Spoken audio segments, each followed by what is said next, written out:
Psihologi stāsta, ka ir gadījumi, kad bērns ir prom 10 dienas, bet atgriežas ar ārsta zīmi par slimību, lai gan ir manāmi nosauļojies. Viņas prāt būtu vajadzīgs regulēt vecāku atbildību par godprātīgu kavējumu iemeslu norādīšanu, kā arī noteikt, cik bieži ar vecāka paša attaisnojumu ir ļauts kavēt stundas.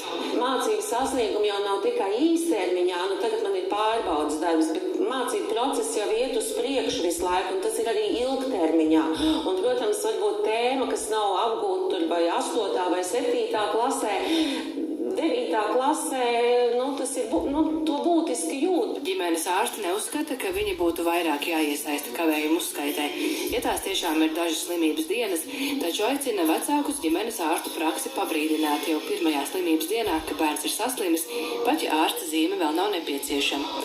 Vienlaikus gan tiek atzīts, ka joprojām ir vecāki, kas vēršas pie ārsta, lai attaisnotu jebkādu kavējumu. Varbūt tas tā vēsturiski ir iegājies, kad pie ārsta vērsās pēc šīs zīmes, lai attaisnotu, bet tomēr, vērtējot, kāpēc bērns nav bijis skolā, arī mēs mācāmies un pieejam stingrāk šai nostājai, un ja tas skolnieks nav vērsies, nav informējis mūs par to, ka viņš ir slimojis, bet tur vajag, piemēram, pēkšņi par kaut kādu nedēļas kavēšanu, mēs nedosim tā zīmi. Tā ir vecāka atbildība. Lielākā daļa bērnu stundas kavē attaisnoti, taču ir arī ilgstoši neattaisnotie kavējumi, vairāk par 20 mācību stundām mēnesī.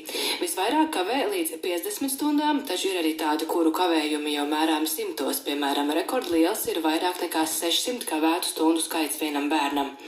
Turklāt neattaisnoto kavējumu skaits pieaug tieši 2. semestrī, kad tuvojas pārbaudas darbi, kā arī tas palielinās pamatskolas un vidusskolas beigās. Iemesli šādiem kavējumiem var būt gan problēmas ģimenē, gan motivācijas trūkums, gan konflikti ar vienaudžiem. Pēdējos gados ļoti aktivizējies ir jautājums bērni, kuriem ir mācīšanās grūtības. Ja tas netiek saulaicīgi diagnosticēts, apzināts un bērnam netiek sniegta palīdzība, ir tādi bērni, kas izvēlās nemaz uz to skolu neatnākt, ka viņš slikti jūtās skolā.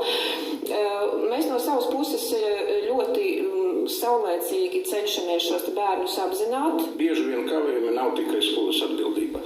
Skolai svarīgi pamanīt, ieraudzīt un saprast, kāpēc, bet tad bieži vien ir nepieciešama citu institūciju iesaiste, jo skola nevar atrisināt sociālo problēmu vai veselības problēmu. Izglītības ministrijā plāno jau no nākamā mācību gada mainīt kavējumu klasifikāciju, lai precīzāk identificētu kavējumu iemeslus